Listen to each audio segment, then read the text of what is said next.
If you're a smoker, you know what society thinks about you. You see the disapproval in the non-smoker's eyes. You know that you're sent outside the building in order to smoke or into a particular room, so you have a clear idea of what the message is that you're being sent.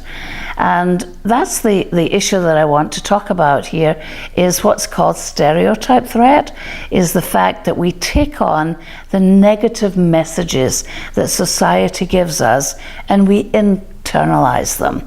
So when I talked in a previous video about the issue of assimilation, which is one of the 4 permeable forces, assimilation is a survival technique. It's a way that people manage to function in the dominant culture by adjusting their style.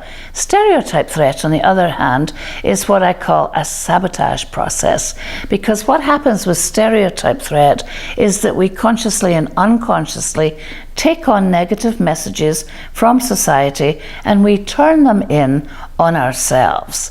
We sabotage ourselves. Perhaps we overeat because we think society doesn't like us, or perhaps we take it out on other people in our group. So we're not friendly. We disassociate from the group that we're a member of because we don't want members of the dominant culture to see us hanging with our own group. So there's a lot of complexity around stereotype threat. In fact, Claude Steele, who's a professor, I believe, with UCLA, wrote a book called Whistling Vivaldi, where he talked about the impact of that. He called the book Whistling Vivaldi because a young African-American student of his said that he noticed when he walked down the street that white people would cross the street to avoid him. And he wondered if he learned to whistle classical music, if that would change anything. So he learned to whistle Vivaldi. And when he did so, people stopped crossing the street. And in fact, he records that sometimes people even smiled at him.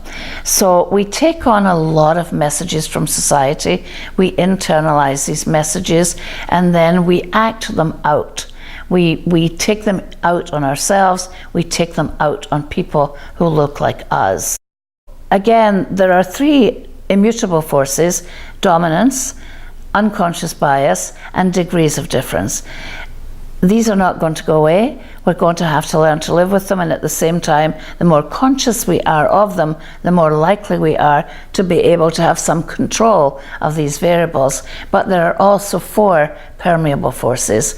Affinity bias, which means I like to surround myself with people who are like me, and assimilation, which, as we discussed in a previous video, is really about, it's a survival technique. It's a technique that keeps us safe, keeps us not just comfortable, but allowing us to fit in the dominant culture.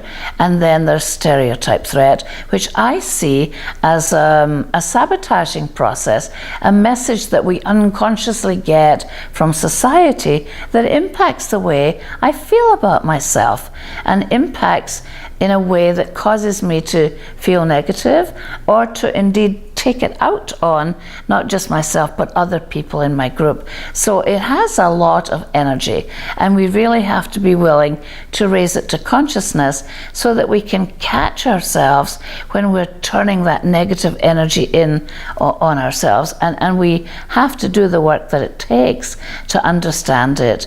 There was a study that was done with golfers. Now, I play golf, so I like using examples of golf, where they took a group of white male golfers and a group of black male golfers, and they had them come together to play two days of golf. On day 1, they were told that they were being measured on their capability strategically to think their way around the golf course. And on that day, the white males won the round without exception.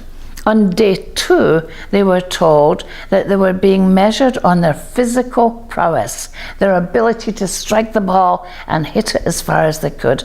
And on that day, the African Americans won the round without exception.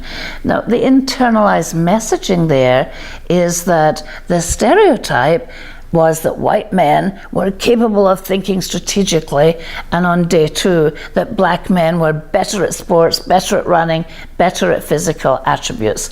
So we don't always consciously know that these messages are playing out, but Daniel Kahneman said that the brain is an associative machine, and we associate messages, things around us in the environment, and then we react accordingly without being conscious of it. So the more work we do in understanding the complexity of inclusion, the more likely we are to be equipped to create an inclusive work environment. So in the next video, I'll be discussing political correctness. That is the 4th permeable force, and it's certainly an important one.